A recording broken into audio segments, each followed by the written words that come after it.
Good morning students. आज हम आपके सामने सोशल के जो अगले क्वेश्चन हमने छोड़े थे, ठीक है, उनको हम कंप्लीट करेंगे यहाँ। ठीक है, 7 क्वेश्चन मैंने आपको एक्सप्लेन करके बताए थे किस तरीके से थे क्वेश्चन और उनका आंसर हमने किस तरीके से दिया था। ठीक है, यहाँ पर अगले ही क्वेश्चन देखते हैं हम। जैसे यहाँ पे क्वेश्चन नंबर 8 जो दिया है आपके सामने, वो है प्रदूषण से क्या आश्रय है, प्रदूषण के प्रकारों का वर्णन कीजिए। या फिर इस तरीके से क्वेश्चन आपको एग्जाम में पूछ सकते हैं कि प्रदूषण के कोई 3 प्रकारों का वर्णन कीजिए। ठीक है, तो सबसे पहले इस चीज़ को समझते हैं कि प्रदूषण होता क्या है। ठीक है, तो प्रदूषण की परिभाषा आपको पता होना चाहिए कि प्रदूषण होता क्या है। ठीक है, तो यहाँ पे परिभाषा दी हुई है कि जब किसी वस्तु, पदार्थ तथा तत्व के प्राकृतिक गुणों में विकृति या मिलावट, ठीक है, आ जाती है, तब उस विकृति या मिलावट को प्रदूषण कहा जाता है। ठीक है, मतलब जो उसके गुण होते हैं, ठीक है, प्राकृतिक गुण, तो उसमें कहीं ना कहीं क्या होती है, विकृति आ जाती है या फिर मिलावट हो जाती है, मतलब वो उसका जो वास्तविक स्वरूप होता है वो बदल जाता है। ठीक है, तो इस प्रकार की मिलावट को ही हम क्या बोलते हैं, प्रदूषण बोलते हैं। ठीक है, अब ये भी अलग अलग तरीके का होता है, अलग अलग प्रकार का होता है। ठीक है, इसको हम आगे समझेंगे।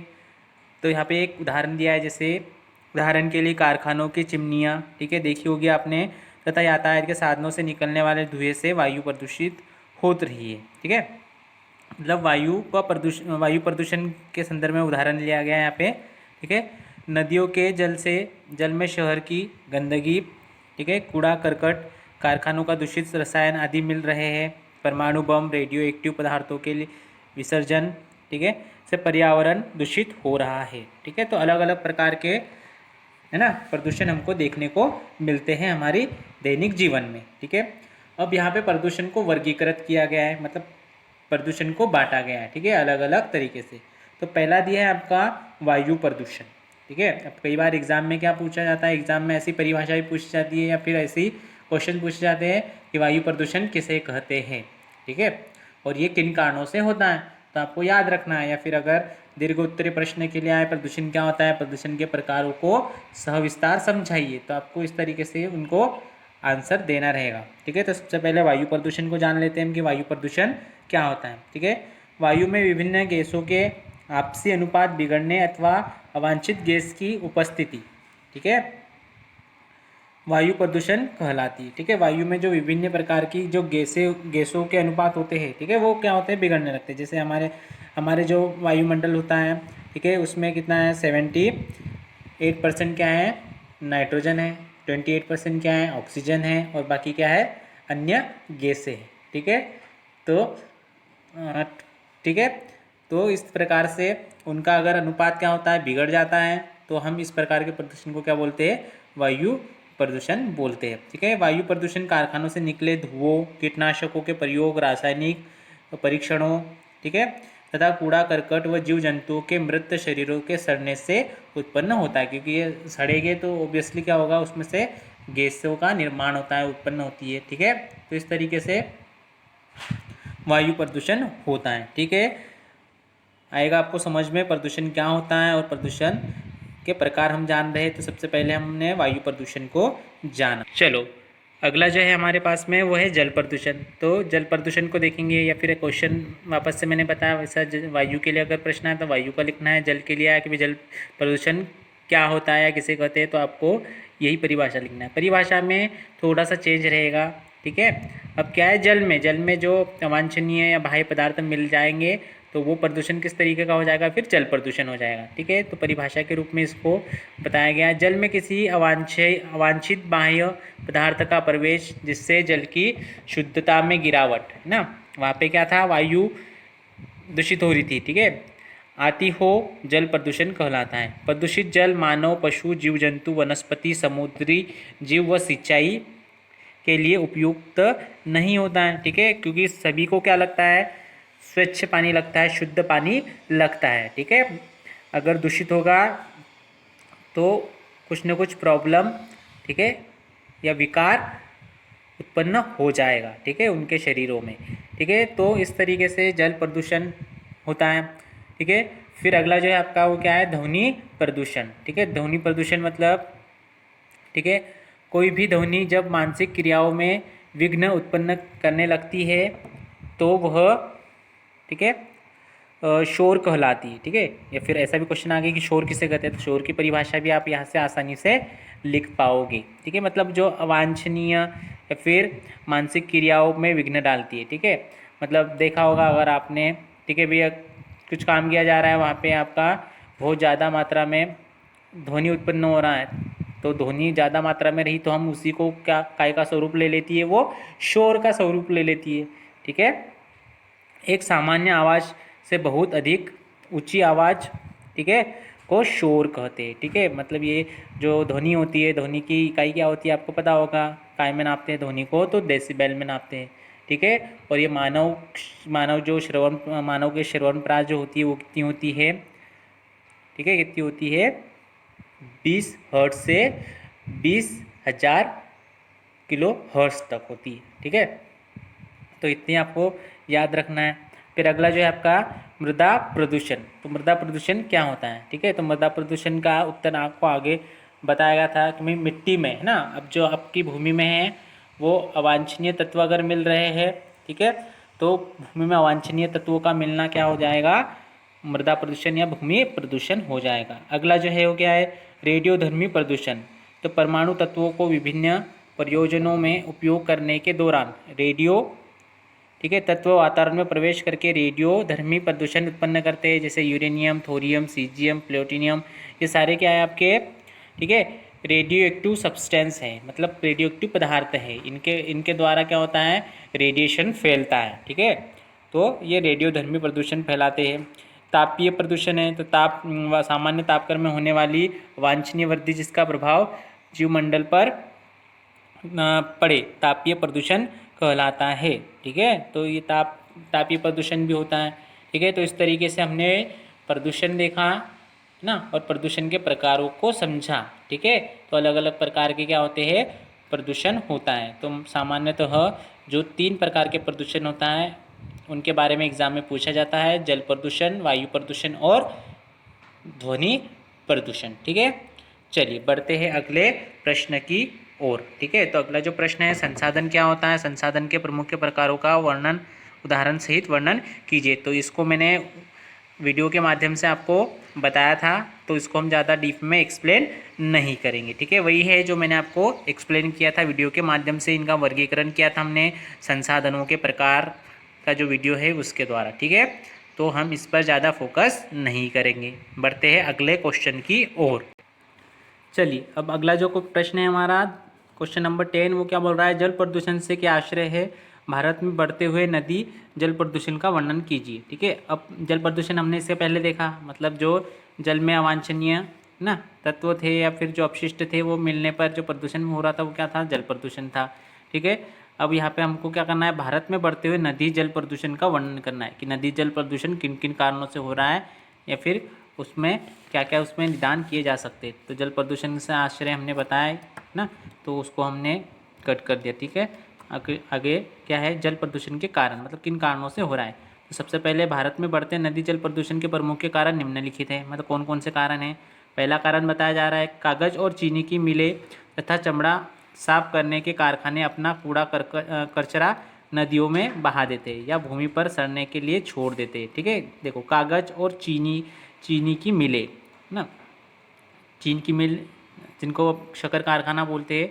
ठीक है, उसके बाद में कागज़ की जो है तो उसमें बहुत सारे मात्रा में क्या होता है, खराब अपशिष्ट निकलते हैं। ठीक है, तो वो ऐसे खुले छोड़ दिए जाते हैं या फिर नदियों में बहा दिए जाते हैं, तो वो एक कारण हो गया जल प्रदूषण का। दूसरा है, तमिलनाडु के उत्तरी अर्काट जिले में चमड़े के अनेक कारखाने हैं, उनके कचरे के आसपास के बहुत से गाँवों के कुओं का जल प्रदूषित हो गया है, क्योंकि कूड़े कचरे का अंश रिस कर भूमिगत जल में मिल जाता है। ठीक है, मतलब वो क्या होता है, रिस कर मतलब धीरे धीरे क्या होता है, ठीक है, जिससे भूमि जल में मिलने लगता है, और वही भूमि जल हम क्या करते हैं, प्राप्त करते हैं। ठीक है, तो ये कारण हो गया। सागरों का जल तेल वाहक जहाज़ों से तेल रिसने और तटों पर स्थित नगरों के कूड़े कचरे तथा कारखानों के कचरों के कारण प्रदूषित हो जाता है। ऐसी स्थिति में सागर के जीव जीवित नहीं रह पाते। ठीक है, जैसे मतलब जो तेल वाहक जहाज़ है तो उनमें से क्या होता है, तेल ठीक है। तो प्रदूषण इन कारणों से हो जाता है। फिर ऐसी स्थिति में सागर के जीव जीवित नहीं रह पाते हैं। ठीक है। तो ये बहुत सारे कारण होते हैं। बड़ी बड़ी औद्योगिक इकाइयाँ, छोटे छोटे कल कारखाने नदियों के जल का अधिकाधिक प्रयोग, ठीक है, करके अपशिष्टों को पुनः नदियों नालों में डालकर जल को प्रदूषित करते हैं। फलस्वरूप सभी नदियाँ दूषित हो जाती है या हो चली है। लखनऊ में गोमती का जल कागज और लुगदी के कारखाने से निकले अपशिष्टों से दूषित होता है। तो दिल्ली में यमुना का जल डीडीटी के कारखानों से निकले पदार्थों से प्रदूषित होता है। तो ऐसे बहुत सारे कारण हैं, ठीक है, जो बताते हैं कि नदी में किस प्रकार से जल प्रदूषण हो रहा है या नदी का जल किस प्रकार से प्रदूषित हो रहा है। ठीक है। तो आपको 4 या 5 कारण जो भी आते हैं एग्जाम में तो वो लिखना रहेगी। ठीक है। बड़े अगले प्रश्न की ओर। ठीक है। तो अगला प्रश्न है हमारा, उद्योगों का केंद्रीकरण पर्यावरण के लिए गंभीर खतरा है, उदाहरण सहित स्पष्ट कीजिए। देखो, उद्योगों का केंद्रीकरण पर्यावरण के लिए गंभीर खतरा है। ठीक है। मतलब उद्योग बनते जा रहे परंतु कहीं ना कहीं ये क्या है, हमारे पर्यावरण के लिए एक खतरा है ना, खतरा उत्पन्न कर रहे हैं। ठीक है। तो उस चीज़ के संदर्भ में यहाँ पे एक प्रश्न पूछा गया है, तो उसको हम बताएंगे किस तरीके से प्रश्न है। कुछ निश्चित सुविधाओं के कारण किसी निश्चित स्थान में निश्चित उद्योगों के केंद्रित हो जाने को उद्योगों का केंद्रीकरण कहते हैं। ठीक है। निश्चित स्थान पर उद्योगों का। औद्योगिक विकास के साथ साथ उद्योगों में स्थायीकरण की प्रवृत्ति बढ़ती जाती है। इसमें एक ओर तो कृषि और वन भूमि का उपयोग होता है तथा दूसरी ओर विशाल मशीनों की भूख मिटाने के लिए खदानों से कच्चा माल भी उपलब्ध कराना होता है। ठीक है। मतलब आपको उपकरण भी बनाना है उस चीज़ का, और उसके बाद में उसको स्थापित करने के लिए बहुत ज़्यादा मात्रा में क्या किए जाते हैं, जो जंगल होते हैं उनको साफ़ किया जाता है, उनको मतलब वहाँ के जो पेड़ होते हैं उनको काट कर भूमि तैयार की जाती है। औद्योगिक कारखानों की चिमनियों से निकलने वाला धुआं वायु प्रदूषण का प्रमुख कारण है।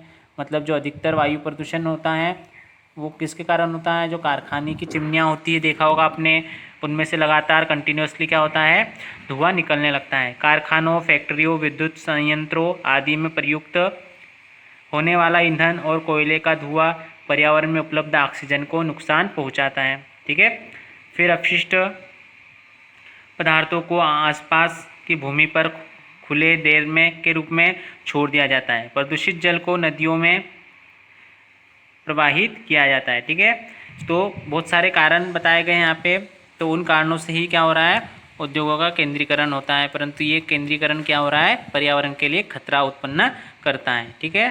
तो इस तरीके से, ठीक है, इस तरीके से आपको आंसर उसका देना है। ठीक है। बढ़ते हैं अगले प्रश्न की ओर। ठीक है। अगला प्रश्न बहुत इंपॉर्टेंट प्रश्न है।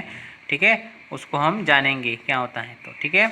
तो अगला जो प्रश्न है, ठीक है, अगला जो प्रश्न लिया गया यहाँ पे वो है, चिपको आंदोलन से क्या आश्रय है, इसका प्रारंभ कैसे हुआ तथा इसकी अंतर्राष्ट्रीय ख्याति के क्या कारण थे। अथवा चिपको आंदोलन से क्या आश्रय है, इसका प्रारंभ कैसे हुआ। अथवा इस तरीके से क्वेश्चन पूछा जाएगा एग्जाम में, चिपको आंदोलन से क्या आश्रय है, वर्णन कीजिए। तो आपको उसको क्या करना है, डीपली समझाना रहेगा। ठीक है, कि चिपको आंदोलन क्या था ना। तो चिपको आंदोलन बहुत विख्यात आंदोलन था। ठीक है। और सभी को पता है कि चिपको आंदोलन, ठीक है, वनों के संरक्षण के लिए किया गया एक आंदोलन था। ठीक है। जिसमें बहुत सारी महिलाओं ने क्या किया था ना, वनों की कटाई रोकी थी। ठीक है। और यही एक आंदोलन के रूप में विख्यात हुआ। ठीक है। तो इसी को हम विस्तार पूर्वक समझते हैं कि क्या बातें इसमें हैं। ठीक है। तो विश्व प्रसिद्ध चिपको आंदोलन गढ़वाल की महिलाओं द्वारा चलाया गया था। ठीक है। इसको चलाने वाली कौन सी महिला है, गढ़वाल महिलाएं हैं। ठीक है। आंदोलन का मुख्य उद्देश्य वनों की कटाई पर रोक लगाना था। जैसे मैंने आपको बताया कि काय के लिए था ये, पर मुख्य रूप से तो वनों की कटाई को रोका गया था। मतलब वनों की कटाई हो रही थी तो उसको रोकने का काम इन महिलाओं ने किया था। इस आंदोलन के प्रणेता सुंदरलाल बहुगुणा हैं। देखो, जो प्रणेता है, ठीक है, मतलब कि जिसके आज्ञा से ये प्रेरित होकर काम किया गया था, वो कौन सा है, सुंदरलाल बहुगुणा है। ये इस चीज़ को याद रखना है। सबसे पहले कौन सी महिलाएं थी, तो गढ़वाल महिलाएं थी। उसके बाद में किससे प्रेरणा मिली थी इनको, तो सुंदरलाल बहुगुणा था। ठीक है। तो ये ऐसे जो मेन पॉइंट रहते हैं वो याद रखना चाहिए हमको, तो आसानी हो जाती है प्रश्नों को याद करने में। ठीक है। इनके द्वारा प्रारंभ किया गया चिपको आंदोलन जंगल बचाने का एक पर्यायवाची शब्द बन चुका है। ठीक है, ठीक है। आगे अब जो बताए गए हैं वह है, यह केवल वृक्षों को बचाने का आंदोलन नहीं है, अपितु ठीक है भूमि नीति में आमूल परिवर्तन की मांग कर स्थायी कल्याणकारी आर्थिक पक्ष, ठीक है, आर्थिक पक्ष जो होता है जैसे अनाज है, चारा है, ईंधन है, खाद है, उर्वरक है, कपड़ा है के लिए एक आधार प्रस्तुत करता है। ठीक है, मतलब भाई वृक्षों से हमको बहुत सारी जो उपयोगी चीज़ें होती है वो प्राप्त होती है, तो कहीं ना कहीं वो भी आहत उनका भी मतलब उनको बचाने के लिए भी यह मुहिम थी। इस आंदोलन का क्रम क्षेत्र अब केवल भारतवर्ष में न होकर स्विट्ज़रलैंड, जर्मनी और हाईलैंड भी है। ठीक है, मतलब इस आंदोलन में सिर्फ भारतवर्ष ही नहीं बाकी देश भी प्रभावित हुए इस आंदोलन से। यह आंदोलन 1974 में, ठीक है सन याद रखना है आपको कौन सा, 1974 में तत्कालीन उत्तर प्रदेश ना, वर्तमान में उत्तराखंड जो है अभी, ठीक है अभी डिस्ट्रीब्यूशन हो गया है तो अभी ये उत्तराखंड में है। ठीक है, तो सरकार द्वारा अंग्रेजों को ठीक है सरकार द्वारा जंगलों को काटने का ठेका देने के विरोध में एक गांधीवादी संस्था ना दशोली ग्राम स्वराज्य मंडल, देखिए नाम याद रखना है आपको, दशोली ग्राम स्वराज्य मंडल ने चमोली जिले, कौन सा जिला था, चमोली जिला, ठीक है जिले के गोपेश्वर में रेनी नामक, देखिए गोपेश्वर में रेनी नामक गांव में प्रसिद्ध पर्यावरणविद सुंदरलाल बहुगुणा, ठीक है मतलब ये भी क्या थे, पर्यावरण के प्रति सजग रहने वाले इंसान थे। ठीक है, तो उन्हीं से प्रेरणा मिली इन महिलाओं को और वहीं से ये आंदोलन चालू किया गया। ठीक है, के नेतृत्व में प्रारंभ किया गया।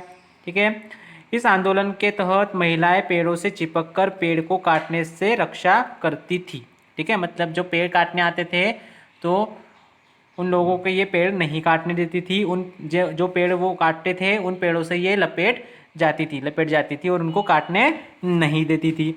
पुरुषों की अनुपस्थिति में रेनी गांव की एक साधारण महिला गोरा देवी, देखिए नाम याद रखना है, गोरा देवी श्रमिकों द्वारा वृक्षों को काटने से रोकने के लिए आगे आई। मतलब जो नेतृत्व किया वो किसने किया, गोरा देवी है ना, गोरा देवी जो महिला थी उसको याद रखना है आपको।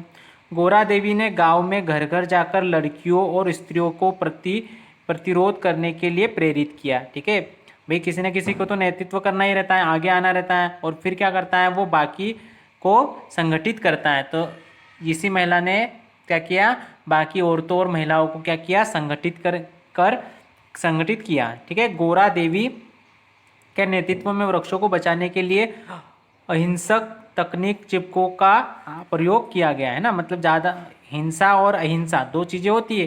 ठीक है, तो हिंसा मतलब जोर जबरदस्ती से, परंतु अहिंसा मतलब प्रेम पूर्वक, तो ये लिपट जाती थी उस पेड़ों को जिनको वो काटने आते थे। स्त्रियों का कहना था कि ये जंगल हमारा मायका है, इसे हम किसी भी कीमत पर कटने नहीं देंगे।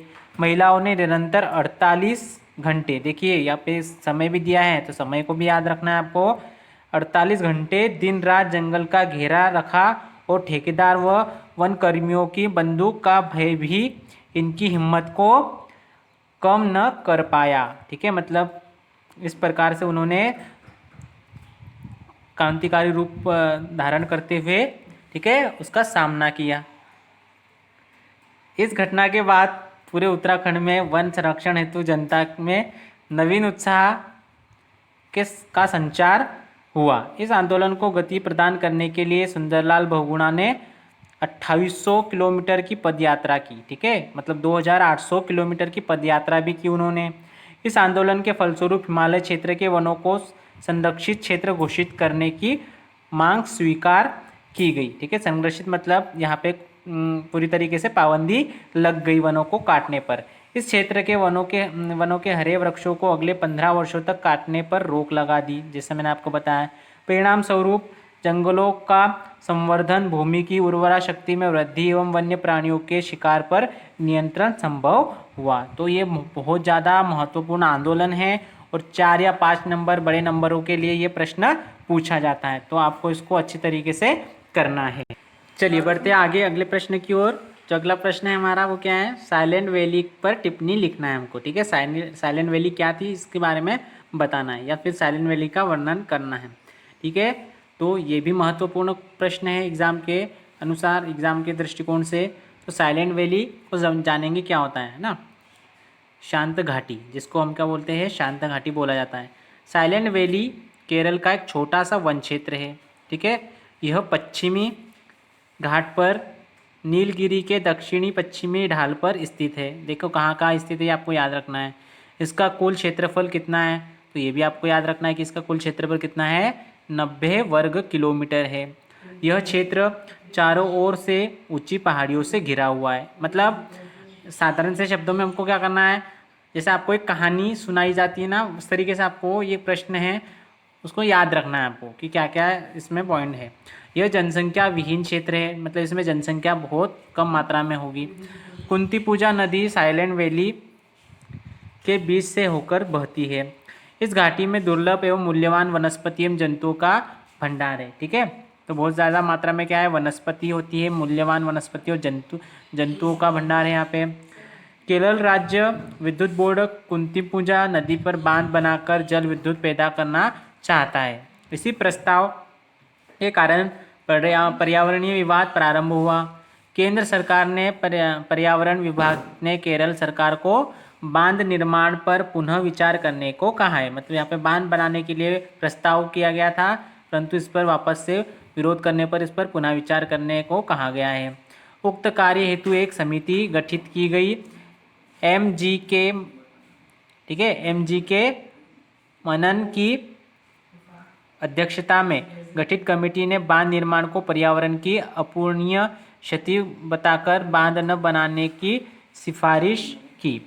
समिति की जांच रिपोर्ट के अनुसार शांत घाटी कुछ विशिष्ट प्रकार की वनस्पतियों एवं वन्य प्राणियों का आश्रय स्थल है। यहाँ के भूमध्य रेखीय वर्षावन बिना मानवीय हस्तक्षेप की स्थिति में ही सुरक्षित है। ठीक है, मतलब यहाँ पे मानव का आना जाना नहीं है, इसलिए वो क्या है, सुरक्षित है। 1985 में साइलेंट वैली को राष्ट्रीय अंतरिक्ष वन क्षेत्र, देखिए ये बहुत अच्छी है ना, अच्छा ये है, अंडरलाइन करिए इसको, राष्ट्रीय आरक्षित वन क्षेत्र, ठीक है, घोषित किया गया। इस प्रकार जन आंदोलन के कारण ही बहुमूल्य वर्षा वन दुर्लभ वनस्पति एवं जीव जंतुओं को सुरक्षित किया जा सका। तो इस तरीके से आपको साइलेंट वैली पर अगर प्रश्न टिप्पणी लिखने के लिए आई तो साइलेंट वैली के संदर्भ में आप ये बातें सारी उसमें बता सकते हो। चलिए अगला जो प्रश्न है हमारा वो है, अधिक जनसंख्या ने मानव जीवन को कैसे प्रभावित किया है। ठीक है, अधिक जनसंख्या के कारण मानव जीवन किस प्रकार प्रभावित हुआ है ये आपको समझना है, क्योंकि ये आपके लायक क्वेश्चन है, आपके समझने लायक क्वेश्चन है और आपको इसको कंप्लीट करना है। ठीक है, तो इस प्रकार हमारा जो प्रथम अध्याय है मानव एवं पर्यावरण वो यहाँ पे समाप्त होता है। इसके बहुत सारे इंपॉर्टेंट प्रश्न मैंने आपको डिस्कशन करके बताए। आई होप ये आपको समझ में आए होंगे, आप इसका फेयर वर्क करेंगे। ठीक है, अगले वीडियो में हम अगले चैप्टर्स को, अगले अध्याय को लेकर आएंगे। ठीक है, थैंक यू।